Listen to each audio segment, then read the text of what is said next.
It's the night before the big interview and you're trying to get organized. Do you wish you had an interview checklist? Well, that is today's topic. Welcome to Ask the Resume Lady, Engineering Edition, your channel for career advice on resumes, interviews, negotiations, and more.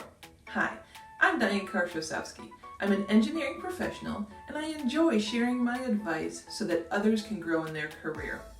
If this sounds like information you'd like to see on a regular basis, great. Please subscribe to my channel and click that bell icon so that you get notified each time that I post a new video. All right, let's get to today's topic. In today's video, I want to talk about 9 essential things to bring or to prepare for your next big interview. Interviews can be really nerve-wracking and uncomfortable for people. So to help reduce some of that stress, you can get ready and have your stuff prepared so that at the last minute you're not worrying about anything. All right? So these 9 things can help you be prepared and reduce some of that stress. Okay, number 1, have the appropriate interview attire. Make sure you have it dry cleaned ahead of time, everything's matching, you've got the whole shirt, socks, the whole bit, so nothing is left to chance and something's missing. Now, what is considered appropriate, it depends on who you're interviewing with or for what position. For me personally, you can't go wrong with a suit. Suit and tie, or in a suit for ladies, that's the way to go, okay? Unless for some reason they tell you specifically you can dress casual, khakis and polo or whatever. Number 2, have the directions and contact information. You want to make sure you know where you're going, including maybe which door to go to, because if it's a large facility, they may have multiple doors that you need to get to. And also, have the contact information of the HR person and whoever you're going to interview with. In case you have an emergency, you can call them and let them know you're going to be late. Also, when you get there and you sign in with the receptionist, you can say who you're going to meet. All right, number 3, resumes. Have copies of your resumes printed and in your folder, because just in case they didn't have time to print it off, you'd hate for it to turn out that they don't have it and you didn't bring any. It's just good to have extra copies. Something of a side tip or a side note is resume paper. I know back a couple years ago, even many years ago, having resumes printed on linen paper was the thing to do.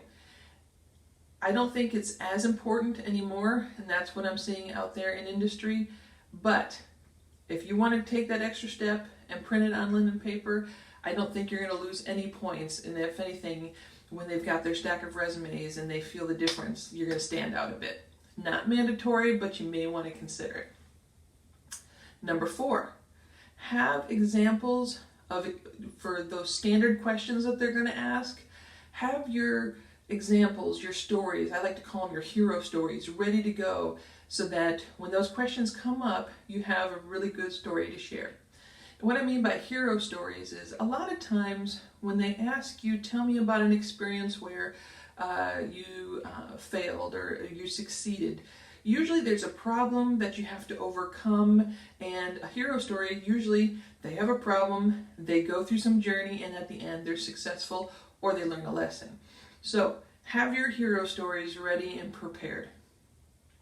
Number 5, have a list of questions to ask them.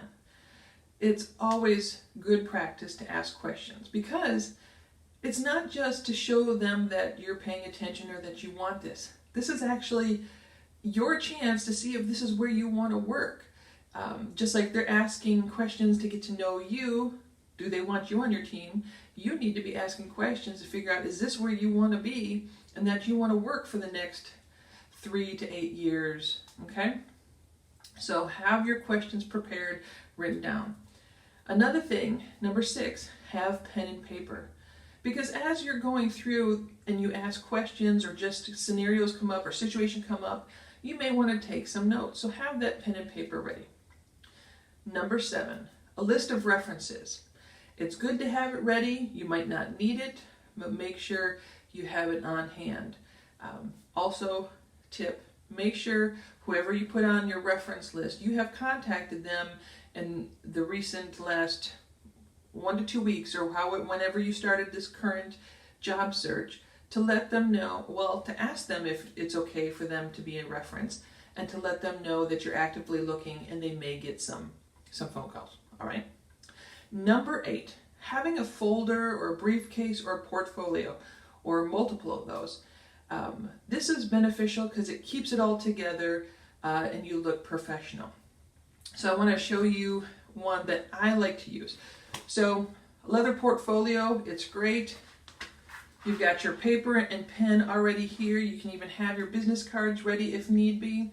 And then I love sticking my resumes in here, the questions I'm going to ask, and even the written out example stories, my hero stories, my little cheat sheet of hero stories I stick in there too.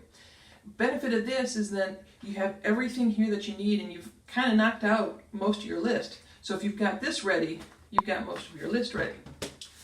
Another part of this is not only that portfolio, but having some sort of portfolio of your work. So examples of your work so that you can show potential employers some of the things you've done in the past. Now this one, I just wanted to show you how it was binded together, but this one was actually from when I was a co-op student many, many years ago. So all my projects are there. So by having this, you're actually able to show them some of your work instead of just telling stories. All right. All right. Number 9, last one. It's always good to have breath mints and gum. Yes, you want to be putting the best foot forward, and the last thing you want to do is have your breath be sending them off and going, okay, next, next, next. My only caveat with gum is make sure you throw it out before you actually go into the interview. The last thing you want to do, and I hate when I'm interviewing people and they're talking and they're chewing on gum. It's so distracting, unprofessional, so just don't do it. Worst case, if you forget about it and you get into the interview, rip off a sheet of your paper, fold it up and stuff it somewhere, or in a trash can nearby in the interview room. But just, yeah, don't have that chomping around in your mouth, okay? All right, I hope you found this list great and helpful. So again, appropriate interview attire, directions and the contact information, resumes, standard questions and their answers, questions to ask them, pen and paper, references, a folder, briefcase or portfolio or more, and breath mints and gum. All right, I hope you have a great interview when you go out there. I hope this helped you, and if it did, please drop a note in the comments section below. I'd love to hear it. If you need additional information on interviews, please check out some of these videos here. If you're new to the channel, welcome, and please subscribe to my channel here. Until next time, think confident, act confident, be confident.